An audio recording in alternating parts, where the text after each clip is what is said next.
Hello, I'm Chaz Horn. I'm the founder of Mastery of B2B Sales, and I want to give you some quick tips so you can establish yourself as an authority on LinkedIn and connect with people in your target market with someone who's in the decision process.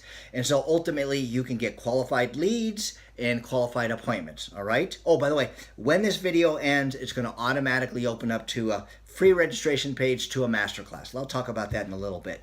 So on LinkedIn, first and foremost, make sure your profile is filled out correctly. Updated pic, obviously a background pic that resonates or enhances what you do when people come there. All right, you can check out my LinkedIn page if you like to get some ideas. On your title, it has to be put together in such a way, because you have some space there, that talks about, it basically should be a value proposition, the outcomes you provide and how you write that. Check out my page, it will give you some ideas.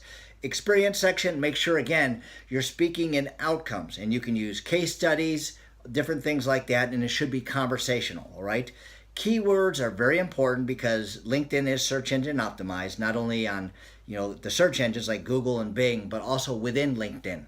Okay, so have that filled out correctly. Make sure you have an article, not that sells something, but that shows what you do, and again, outcomes. That's what people care about, results and outcomes. All right, and that article should enhance who you are, so people see that and they say, okay, this person, Jim, Joe, Sally, they're an authority in their field. I want to connect with them. All right, so have your profile filled out correctly. Use LinkedIn Sales Navigator, and within the tools there, you can search people in a specific industry within the decision process and connect with them. All right, pretty awesome tool, very, very powerful. Where people get it wrong most of the times is they connect with them and then try to sell them something.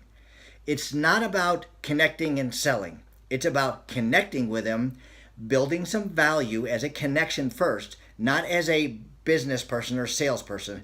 Value as a LinkedIn connection. Okay, so you should have a meaty message. Just don't go click, click, click, click to connect. That doesn't work. All right. Have a message that resonates, that's meaty, that shows you're going to do something for them. By the way, our first step in our sales process is intention. Go with the intention to serve. You ever go to a retail store, someone comes up to you and says, "Can I help you?" "Nope, just looking." Well, on LinkedIn, if you try to sell something, if I can speak correctly here, if you try to sell something, they're just going to go disconnect or block. All right? Connect with them, with the decision makers, bring something of value, and then once you connect with them, follow through by offering to share something of theirs or connect them with something. All right? You got to establish yourself as a value, as a connection before you get to the next step. You do this and you'll differentiate yourself from everyone else on LinkedIn. Okay? Now, when this closes, it's going to open up to my free registration page on my masterclass. Again, you'll see how to upsell, cross-sell, establish rock solid customer loyalty, and it's going to lead to upsells and cross-sells. Schedule 11 to 27 qualified appointments a month, reduce your sales cycle anywhere from 29 to 183 days, and increase your closing percentage 12 to 27%. By the way, these are actual numbers of my clients that are some are here and some are here. So check that out. If you have any questions, reach out to me on LinkedIn or comment below. Go rock this day.